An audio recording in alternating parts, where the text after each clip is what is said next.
Hello students, in the last session we were discussing about operators in Java.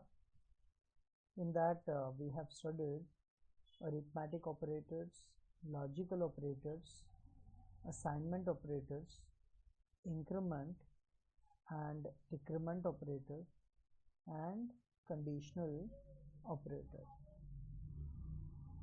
In today's session we will continue our discussion of operators. So let's start. Next operators are relational operators. Relational operators in Java are used to compare two variables for equality, non-equality, greater than or less than, etc. Or in simple, relational operators are used for comparison in Java. Java relational operators always return a Boolean value true or false. So relational operators return a value true or false. Okay, following is the list of relational operators which can be used in Java. So we have the operator that is greater than. So the first operator is greater than. Second is less than. Then we have not equal to. Then we have greater than or equal to, and less than or equal to. So these are relational operators, and the same set of relational operators are also used in other programming languages also. So how these relational operators can be used? Relational operators are generally used in conditions, conditional statement, like if conditional statement, or even in the looping statement, while, for statement and all. So we may write a statement like say we have a variable a with some value, say 10, and a variable b with value, say 20, and we want to compare both a and b. We want to check if a is larger than b. So we can use a relational operator here. We can say a is greater than b.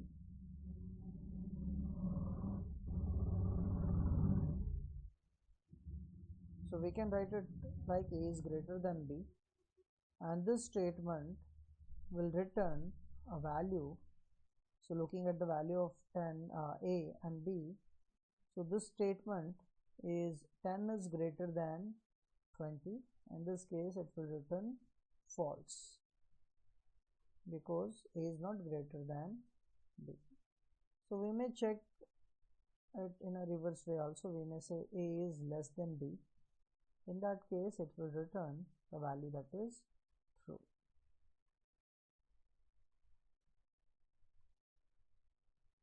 You may even check it for non-equality, like not equal to.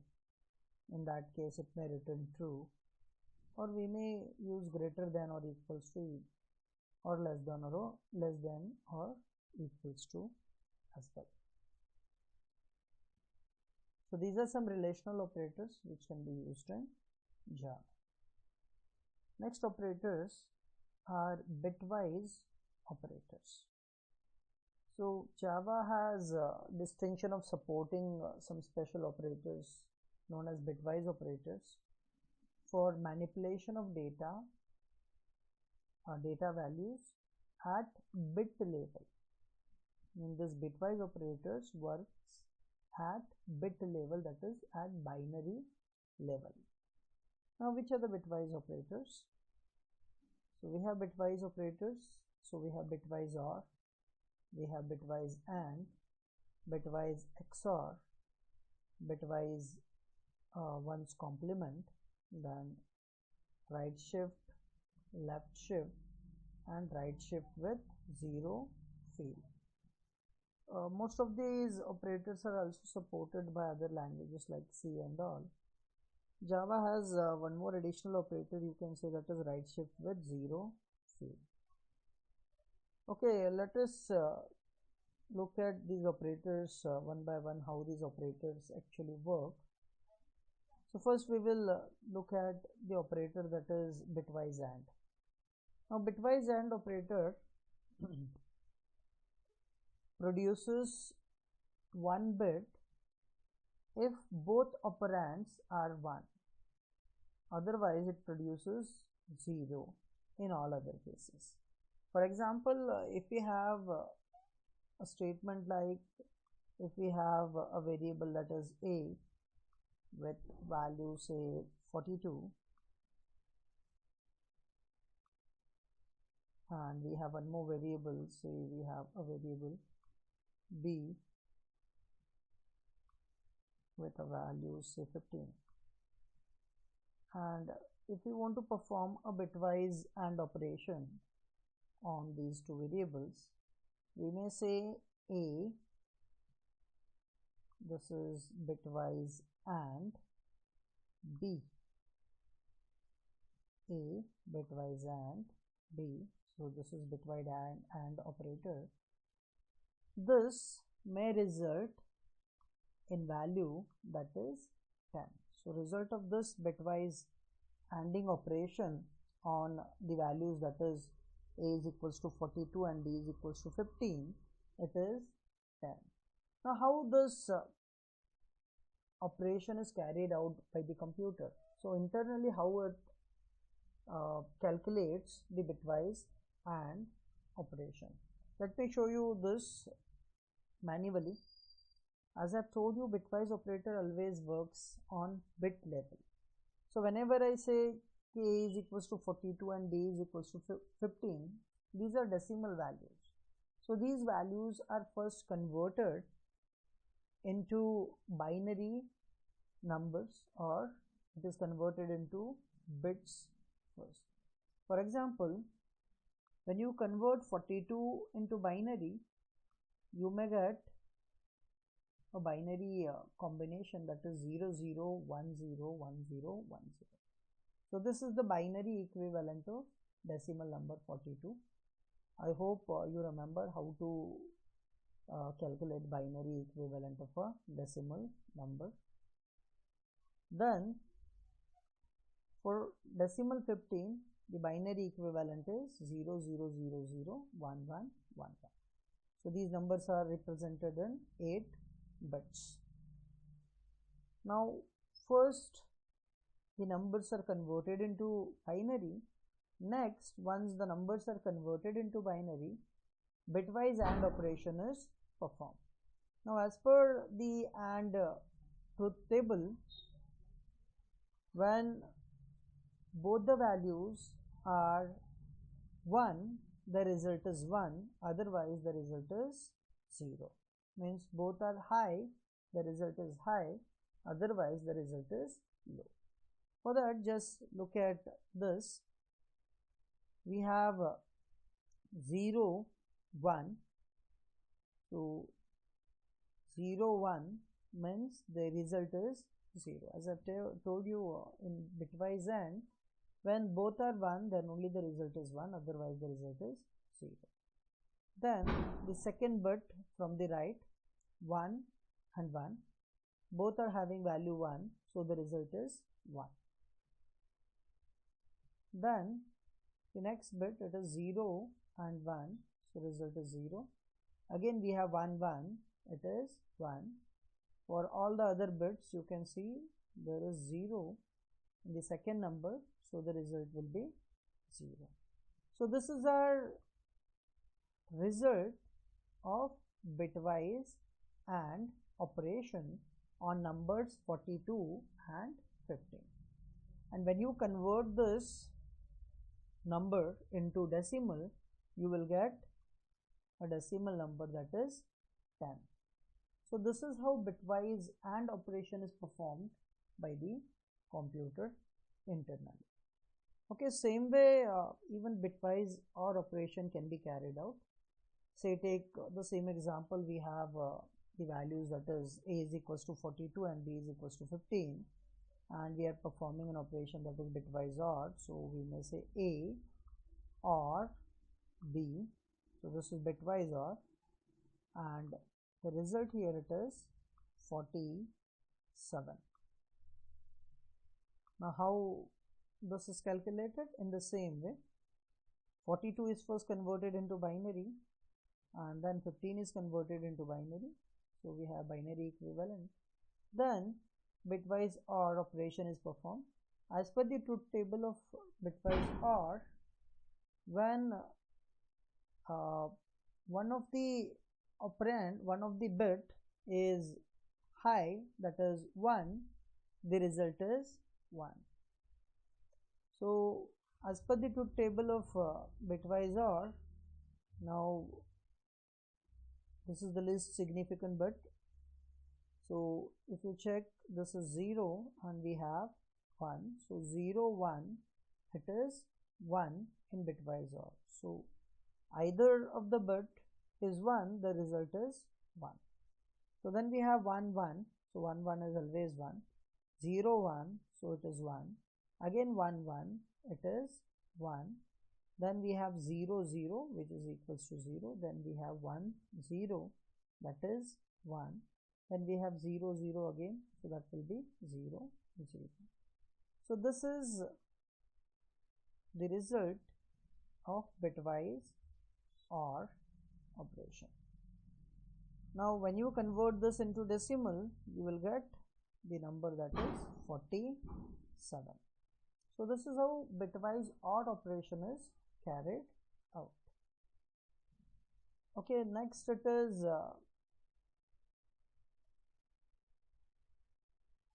bitwise XOR. Bitwise XOR. Now this combines bits such as, if exactly one operand is 1, then the result is 1. As per the truth table of bitwise XOR, if first operand is 0 and second operand is 0, the result is 0. If first is 1 and second is 0, the result is 1. If first is 0 and second is 1, the result is 1. When both are 1, the result here it is 0. So this is the truth table of bitwise XOR. So it is 1 only when the bits are inverted. If first is 1 and second is 0, it is 1, or first is 0 and second is 1, it is 1, otherwise it is 0. Now again, let us consider the same example where we are having a variables a with value 42 and a variable b with a value 15. So b having value 15, and this time we are performing bitwise XOR. So we may say a XOR b, and the result of this particular operation is decimal number, that is 37. Again, how it is calculated? First convert it into binary, then check it bit by bit. So least significant bit here, it is 0 and 1. So 0, 1, as per the truth table, if you see, if it is 0, 1, the result is 1. So result is 1. If it is 1, 1, result is 0. If it is 0, 1, the result is 1. If it is again 1, 1, the result is 0. If it is 0, 0, also it is 0. If it is 1, 0, it is 1. And if it is 0, 0, it is 0, 0. So this is what you get when you perform bitwise XOR, and when you convert this into decimal, you will get a number that is 37. So this is how bitwise XOR operation is performed internally by the computer system. Okay, next is left shift. Now the left shift operator shifts all of the bits in a value to the left a specified number of times. So left shift simply shifts the bits to the left side. Now for example, so this is the general form of left shift. We have value, then left shift, the number, that is the number of position to shift. For example, say again we have a number A with a value, say value 2, that is a decimal number 2, and we want to perform a left shift operation on this. So we may say A left shift by 1 bit. So A is equals to 2 and we are shifting to the left by 1 bit, so it will become 2 left shift by 1 bit, and the result will be, when I convert this 2 into binary, it will be 0 0 1 0, and we are shifting that 0 0 1 0 to the left by 1 bit. So in that case all our bits are shifted to the left, so the leftmost bit, that is this one, it is discarded, and 1 0 is added at the end. So it will add 1 0 at the end. So new number will be 0 1 0 0. So new number will be 0 1 0 0, and when you convert the 0 1 0 0, that will be a value 4 in decimal. So left shift by 1 bit simply discards 1 bit from the left side and adds 1 0 on the right hand side. Left shift operation always multiplies the number by 2 raised to n. Remember this.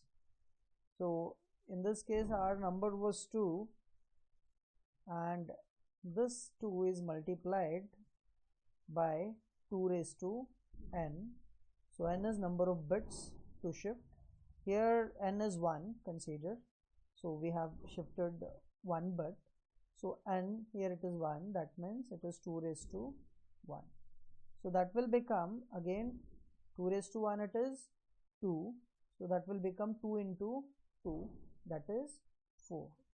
So whenever you perform a left shift, remember the original number is multiplied with 2 raised to n. Now consider, instead of 1 bit, I am shifting it by 2 bits. So the original number is 0, means we are shifting 2, so 0 0 1 0. So this is the binary equivalent of decimal number 2, and now left shift this by 2 bits. So that means the result will be 2 into 2 raised to n. So n, here it is number of bits, it is 2, so that will be 2 raised to 2. Now 2 raised to 2 it is 4, so that will be 4 into 2, 4 into 2 it is 8. So that will be the result of this left shift operator.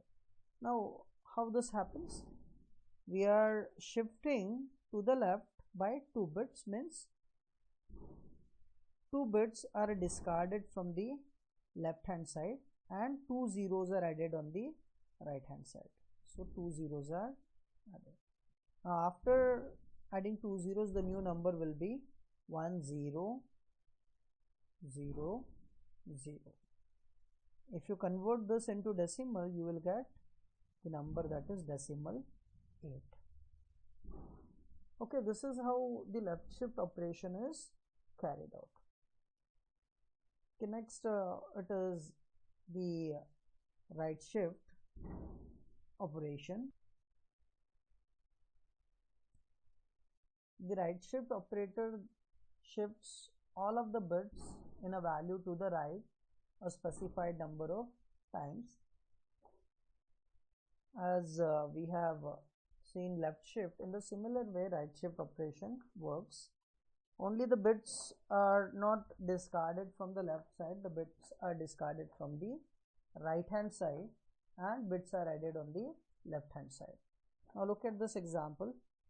So we have 3 right shift by 1 bit. So when you convert 3 into binary, you will get 0 0 1 1 and then shifted by 1 bit.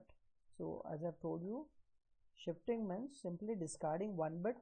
Now this is right shift, so we will discard a bit from the right hand side. So this bit is removed and 1 0 is added on the left hand side. So the new number is 0 0 0 1. The new number is 0 0 0 1. And when you convert this into decimal, you will get decimal number, that is 1. And right shift operation always divides the number by 2 raised to n. Remember this. So whenever I perform a right shift operation, it divides that number by 2 raised to n and represents the number of bits we are shifting. For in this example, it will be 3 divided by 2 raised to n, and here it is 1. So it will become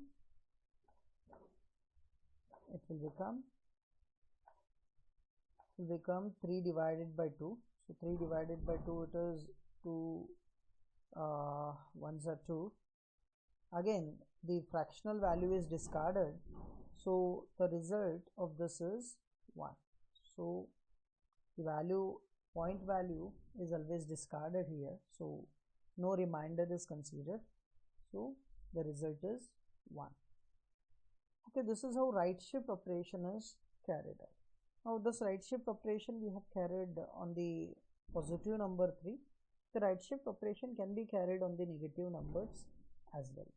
See, right shift operation always preserves the sign. So if you are performing right shift operation on a positive number, the result number is also positive. If you are performing it on negative number, the result is always negative. So how it performs on the negative numbers? Suppose you have -5 and you are shifting it to the right by 1 bit, the equation will become like 1 0 1 1, that is the binary equivalent of -5.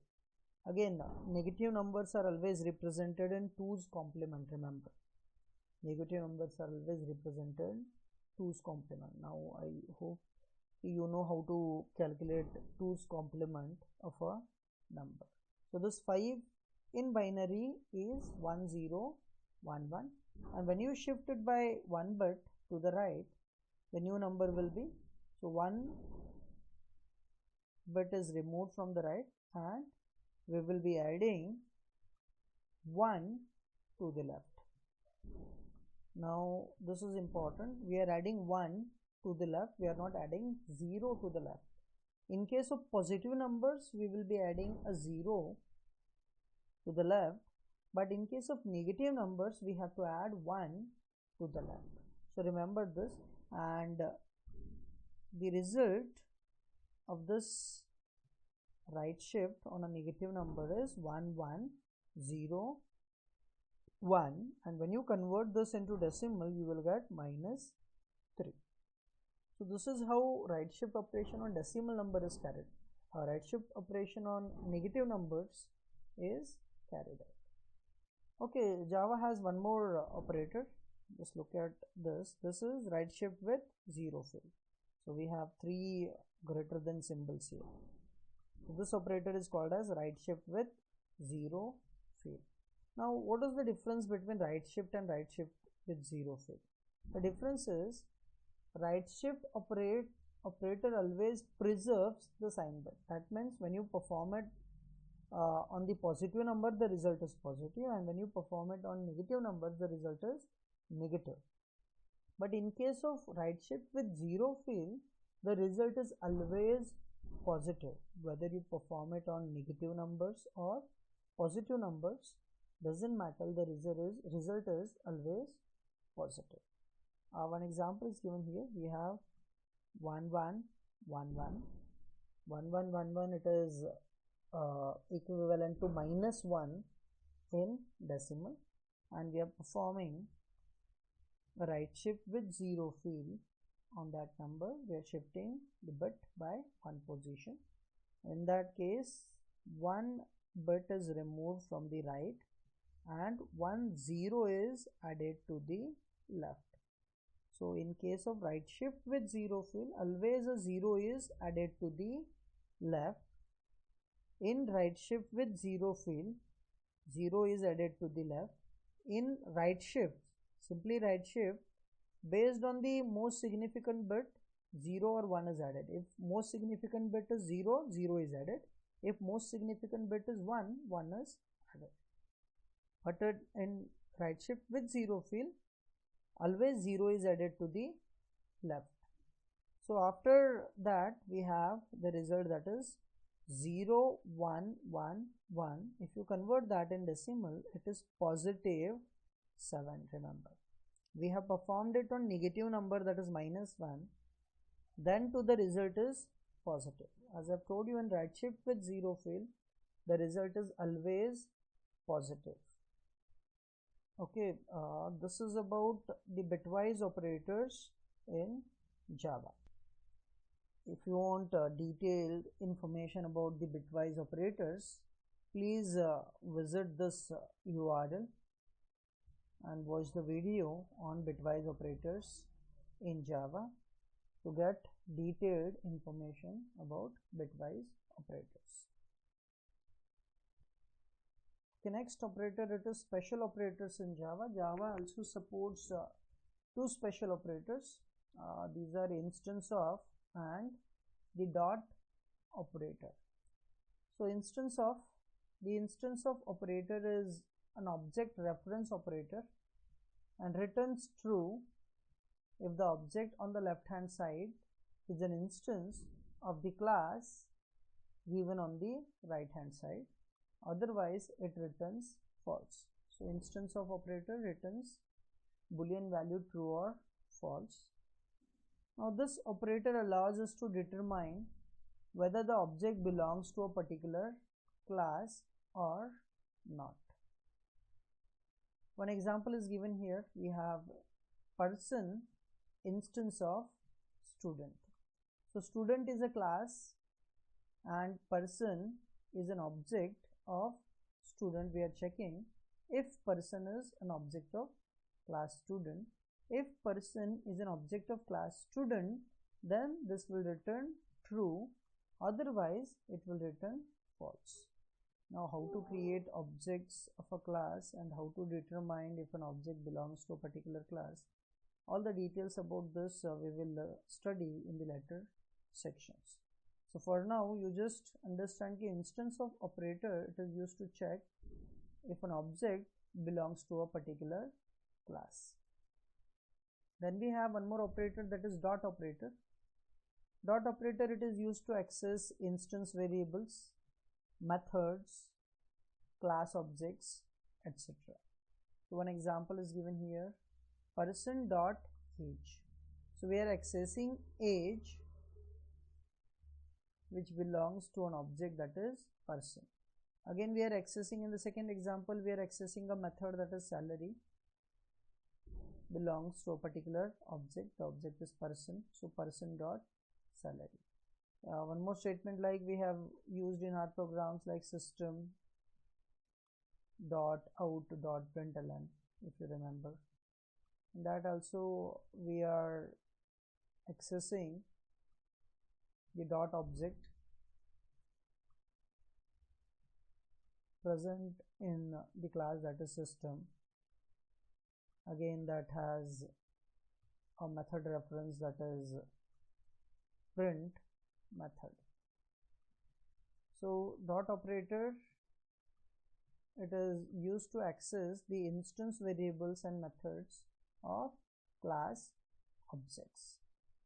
So these are some operators which are available in Java programming language. So that's it for today's session. In the next session we will discuss expressions in Java. So we'll stop here. Thank you.